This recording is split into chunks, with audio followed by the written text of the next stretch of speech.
India voice, आपकी सोच, आपकी आवाज। नमस्कार, आप देख रहे हैं इंडिया वॉइस और मैं हूं आपके साथ चारुल कौशिक। चलिए बढ़ते हैं बुलेटिन की ओर। झारखंड में अमर शहीद सिद्धो कान्हू मुर्मू की जयंती के अवसर पर राजधानी रांची स्थित सिद्धो कान्हू पार्क में श्रद्धांजलि कार्यक्रम आयोजित किया गया। इस मौके पर मुख्यमंत्री हेमंत सोरेन ने उनकी प्रतिमा पर माल्यार्पण कर नमन किया, जबकि गांडे विधायक कल्पना सोरेन ने भी पुष्प अर्पित किए। मुख्यमंत्री ने कहा कि सिद्धो कान्हू ने जल, जंगल और जमीन की रक्षा के लिए अन्याय और शोषण के खिलाफ ऐतिहासिक संघर्ष किया था। उनके बलिदान को याद करते हुए राज्य भर में कार्यक्रम आयोजित किए गए।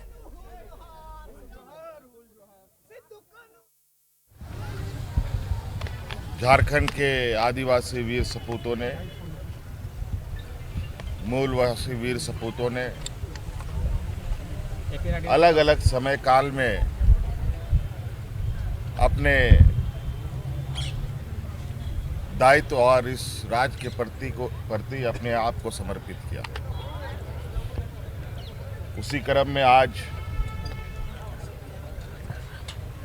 सिद्धू कान्हू जी का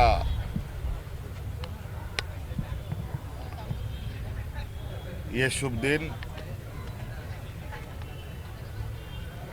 भारत के इतिहास के पन्नों में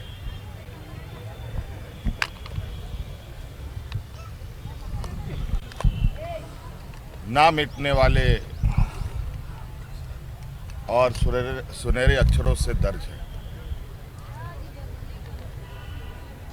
लगभग 206 साल पहले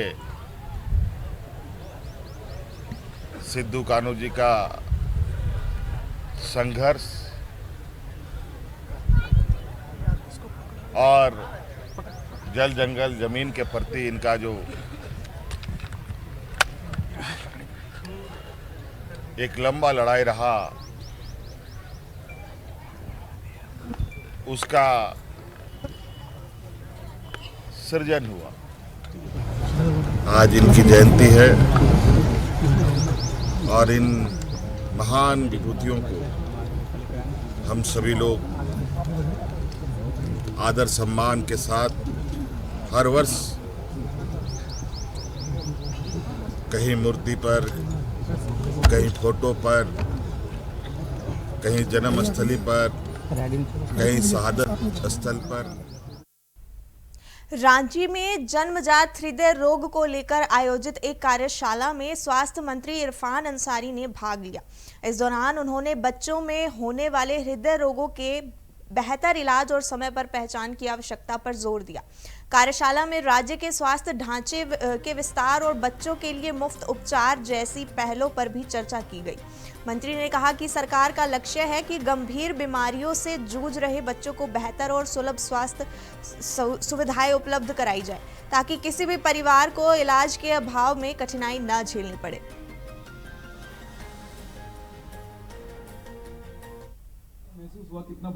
देखिए, निश्चित तौर पर स्टेट लेवल कॉन्फ्रेंस का आयोजन हम लोगों ने कराया है और आप देख रहे होंगे कि बड़े पैमाने पर जब बच्चा बेबी बॉर्न होता है तो हर 10 बच्चे के बाद एक बच्चे को दिल में छेद होता है, भाल में छेद होता है। तो इसको लेकर जो यहाँ जो गरीब लोग हैं काफ़ी पैनिक हो जाते हैं, इलाज में पैसे के अभाव से छोड़ देते हैं और जब बच्चा 13-14 साल का हो जाता है उसको प्रॉब्लम स्टार्ट हो जाता है। तो इस तरह के कई केसेस हमारे पास आए थे और एक चिकित्सक होने के नाते हम लगातार प्रयास कर रहे थे कि हम लगातार बच्चों को बाहर भेजते थे, या तो छत्तीसगढ़, या तो हरियाणा, या तो फिर चेन्नई। अब मैंने खुद टाइप किया है केरला से। अमृता हॉस्पिटल के जो एक्सपर्ट हैं मिस्टर सक्सेना साहब भी यहाँ पर हैं, वो आए हैं। वो झारखंड से लगभग 250 बच्चों का ऑपरेशन सफल किए हैं और हमने उनको हायर किया है। और आज उसी कड़ी में आप देखे होंगे कि लगभग 150 बच्चों का स्क्रीनिंग किए हैं, 6-7 जिले का भी, और जिले का करेंगे तो इसकी संख्या बढ़ेगी। तो अभी जब तक हम अपना सेटअप नहीं लगा पाते, हम आपको बताया कि हम मेडिकल टूरिज्म, मेडिको सिटी की स्थापना कर रहे हैं ग्रीन पास में। Type of hospital, type of expert hospital की स्थापना हम करने जा रहे हैं। तो उसी कड़ी में मैंने उनको कहा कि आपको मैं ज़मीन मुहैया कराऊंगा, पैसे मैं दूंगा, सारा सेटअप आपको बना के दूंगा, आप इसको रन कीजिए। तो वो तैयार हैं और जब तक हॉस्पिटल नहीं बन जाता है तब तक मेरा इनसे टाई अप होगा। हम इसको जितनी भी राशि लगेगी हम पैसा देंगे, हम उनका इलाज कराएंगे। तो एक अच्छा पहल है। आज उन वैसे परिवार जो अपने बच्चों का इलाज नहीं करा सकते थे, आज हमें लगता है उसके लिए वरदान साबित होगा। रांची में महिला आरक्षण बिल को लेकर जेएमएम सांसद महुआ माझी ने प्रतिक्रिया देते हुए इसका स्वागत किया है। उन्होंने कहा कि उनकी पार्टी लंबे समय से महिलाओं के लिए आरक्षण की मांग कर रही थी और 2023 के विशेष सत्र में संसद ने इसे मंजूरी भी दी। हालांकि उन्होंने ये भी कहा कि 2024 के चुनाव में इसे लागू नहीं किया गया, जिस पर सवाल उठते हैं। इसके बावजूद महुआ माझी ने इस बिल को महिलाओं के राजनीतिक सशक्तिकरण की दिशा एक महत्वपूर्ण और सकारात्मक कदम बताया है।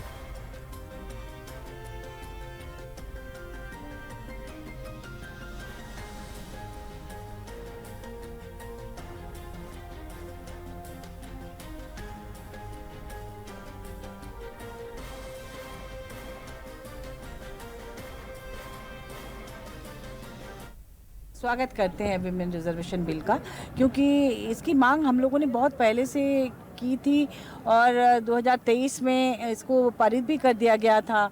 स्पेशल सत्र बुलाकर संसद में नए भवन का जब उद्घाटन हुआ था, पार्लियामेंट भवन का, उसी समय 2023 में नारी शक्ति अधिनियम बिल। लेकिन उस समय 2024 के चुनाव में इसे लागू नहीं किया गया था, तो मायूसी थी महिलाओं के बीच। उन्होंने सोचा था कि जब लागू हो गया तो इसका इम्प्लीमेंटेशन भी होना चाहिए, लेकिन देर से ही सही, लेकिन अब जब होने जा रहा है तो हम सभी इसका स्वागत करते हैं और इसमें ज़्यादा से ज़्यादा महिलाओं को लाभ मिले, महिलाएं सशक्त हो, देश और राज्य आगे बढ़े, ये हम चाहेंगे। खबरों का सफर यूं ही जारी रहेगा। मिलते हैं एक छोटे से ब्रेक के बाद। ब्रेक के बाद एक बार फिर से आप सभी का स्वागत है। अगली खबर आपको बता दें, महिला आरक्षण विधेयक पर कांग्रेस नेता राकेश सिन्हा ने कहा कि कांग्रेस पार्टी महिला आरक्षण की कट्टर समर्थक है। उन्होंने याद दिलाया कि यह विचार स्वर्गीय राजीव गांधी और कांग्रेस पार्टी की दूरदर्शिता का परिणाम था। राकेश सिन्हा ने बताया कि कांग्रेस ने महिलाओं को राजनीतिक निर्णयों में अधिक भागीदारी देने के लिए इस पहल की शुरुआत की थी। उन्होंने कहा कि महिला आरक्षण ने स्थानीय निकायों में महिलाओं की स्थिति को मजबूत किया है और उन्हें प्रभावी नेतृत्व के अवसर प्रदान किए हैं।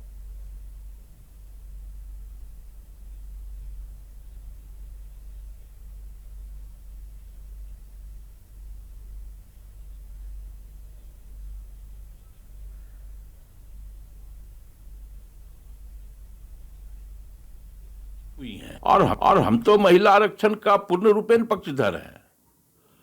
कांग्रेस पार्टी और स्वर्गीय राजीव जी की ही देन थी, ये परिकल्पना थी, यही उनकी सोच थी कि आज निकाय शहरी हो या ग्रामीण निकाय में आज 14 लाख से ऊपर महिलाएं निर्वाचित हुई हैं।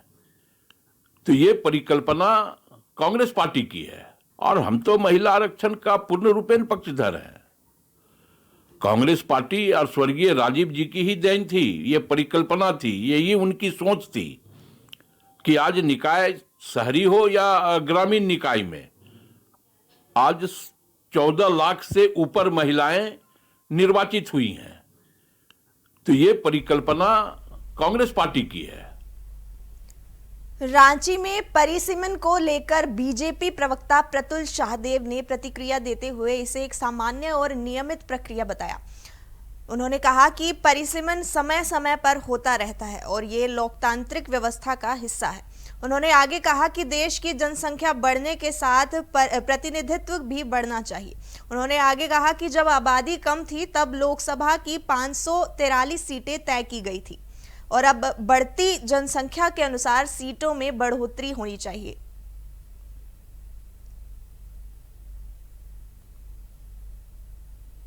डिलिमिटेशन तो एक बहुत सामान्य प्रक्रिया है।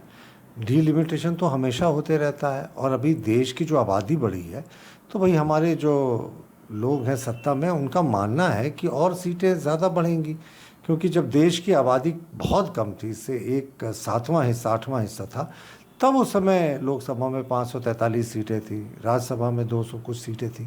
तो ये तो जैसे जैसे प्रक्रिया बढ़ेगी, तो ये तो बढ़ना चाहिए आबादी के साथ, और विधानमंडलों में भी यही है। तो डिलिमिटेशन में फिर कॉन्स्टिट्यूंसीज का निर्धारण होता है, क्षेत्रों का निर्धारण होता है, और इस बार महिला आरक्षण बिल को जोड़ा गया साहब डिलिमिटेशन के साथ।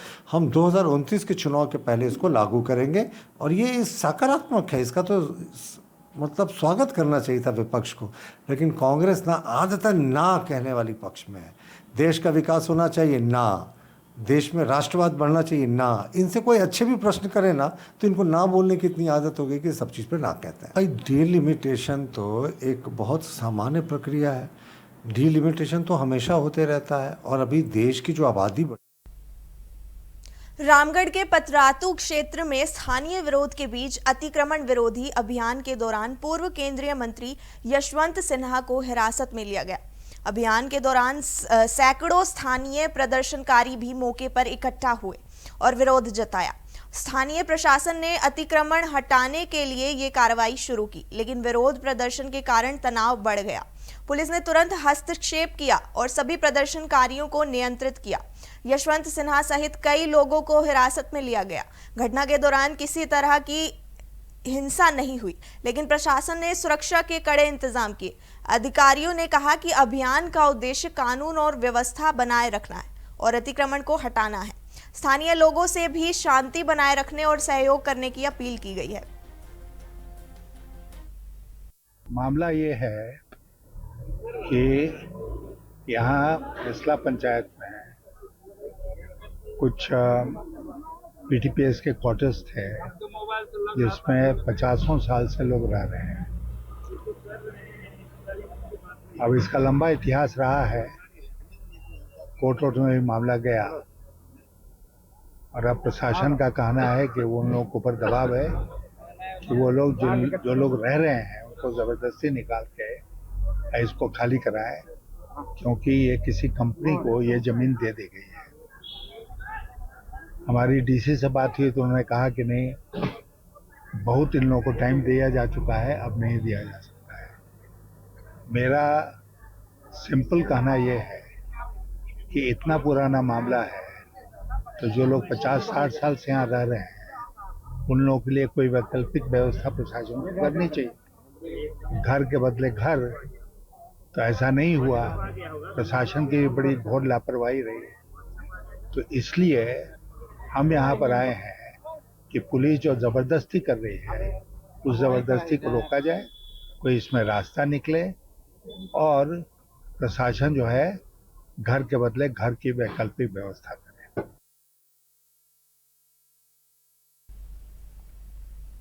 साहिबगंज जिले के बरहेट प्रखंड स्थित भोगनाड़ी में अमर शहीद सिद्धो कान्हू की 211वीं जयंती हर्षोल्लास और श्रद्धा के साथ मनाई जा रही है। संथाल समाज में इस दिन को विशेष उत्सव के तौर पर मनाया जाता है, जिसमें शहीदों के परिवार और हजारों श्रद्धालु शामिल होते हैं। जयंती के अवसर पर शहीद सिद्धो कान्हू के वंशजों द्वारा भोगनाड़ी स्थित उनकी प्रतिमा पर माला अर्पण की जाती है और उन्हें श्रद्धांजलि भी अर्पित की गई। इस दौरान पारंपरिक रीति रिवाजों के साथ पूजा अर्चना भी की गई और शहीदों के बलिदान को याद किया गया। कार्यक्रम में दूर दराज से पहुंचे आदिवासी समाज के लोगों ने भी बढ़ चढ़कर भाग लिया। वहीं जिला प्रशासन द्वारा आयोजन को लेकर सुरक्षा और विधि व्यवस्था के पुख्ता इंतजाम किए गए। पूरे क्षेत्र में उत्सव का माहौल है और लोग अपने वीर शहीदों को नमन कर उनके आदर्शों को याद कर रहे हैं।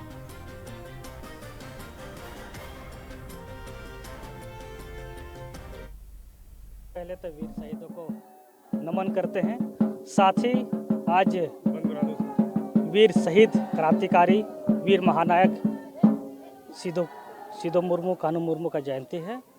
इस महापुरुष के जयंती के शुभ अवसर पर तमाम देशवासी झारखंड वासी को मैं अपने ओर से हार्दिक अभिनंदन जोहार करते हैं। आज हमें खुशी है, हमारे पूर्वजों ने इस देश के लिए, इस जल जंगल ज़मीन के लिए बलिदान दिया। उन्हीं के बलिदान से आज भारत आज़ादी मिली है। आज सिद्धो कान्हू का जयंती है और प्रत्येक वर्ष के भांति इस वर्ष पे हम लोग परिवार के साथ, भुगनाडीह के ग्रामीण के साथ हम लोग हमारे संथाल समाज का जो विधि विधान है, जो परंपरा है, उनके अनुरूप मांझी थान में पूजा किए हैं। पूजा करने के बाद वीर सैयद सिद्धो कान्हू, चांद बरफ फूलो जानों को हम लोग सामूहिक रूप से पूजा पाठ पूजा अर्चना की हम लोग। जमशेदपुर शहर में इंग्लिश मीडियम स्कूलों की मनमानी जारी है। सरकारी और प्रशासनिक आदेशों की अवहेलना करते हुए कुछ स्कूलों ने री एडमिशन और किताब खरीदने के नाम पर मनमानी शुल्क वसूलना शुरू कर दिया है।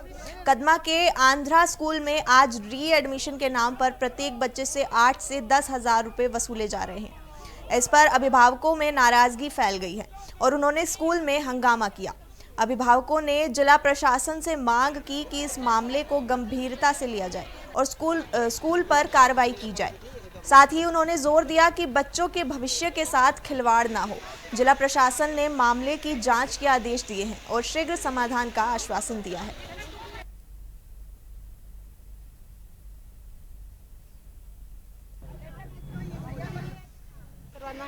हम लोग कहाँ से दे सकते हैं, बहुत बंद कराना है। और मैडम बोली मंडे को बात होगा। मंडे को क्या बात होगा, क्रेडिट बंद होता है या नहीं होता, तो फिर क्या बोलेंगे। कितने बच्चे होंगे टोटल? बहुत बच्चे, बहुत बच्चे, इतने बच्चे। एक क्लास का तो 2 सेक्शन है, यहाँ पे तो पैसा कहाँ से दे पाएंगे। 2 बच्चे 3 सबका पढ़ रहे हैं। एडमिशन बढ़ता जा रहा है, तो हम लोग जैसे नॉर्मल गरीब आदमी अभी 6 क्लास का 8,000 रुपये अप्रोक्स मान लीजिए 8,000 लग रहा है, 2,000 स्कूल का फीस लग रहा है, तो गरीब आदमी कहाँ से देगा। बुक्स में अलग कमीशन। अब बुक्स में इतना ये है कि रेट के हम लोग से अप्रोक्स नहीं हो पाता। अब मंथली फीस इतना बढ़ गया है, अब आप खुद सोचिए कि इतना हम लोग कहाँ से देंगे। अब एक पेरेंट्स का नहीं, ये सब पेरेंट्स का प्रॉब्लम है कि इसीलिए हम लोग चाहते हैं कि री एडमिशन माफ हो। किताब भी यहीं से लेने बोला गया है? नहीं, इस साल किताब तो बाहर से लेने बोला, लेकिन है तो यही लोग का सिस्टम है ना, बाहर से भी है। तो क्या स्कूल का नाम है? आप देखिए यहाँ लिखा हुआ है Andhra association English school. 8 class है, 10 क्लास में मेरा बच्चा एक तो है, उसमें स्कूल फीस के नाम से ट्यूशन फीस लिया जा रहा है। री एडमिशन नहीं बोल करके उसमें बिल्डिंग फी ये सब ऐड करके 8 क्लास का बच्चा का 8,020 रुपया है, 10 क्लास का बच्चा का आपका 11,000 रुपया है। यही सब है, तो गरीब का बच्चा कहाँ से देगा। स्कूल बिल्डिंग फीस भी लेना 2,000 1,000 लेंगे, यही ना भाई। फिलहाल के लिए इस बुलेटिन में इतना ही। इसी तरह की तमाम खबरों से जुड़े रहने के लिए बने रहिए इंडिया वॉइस के साथ। तब तक के लिए नमस्कार।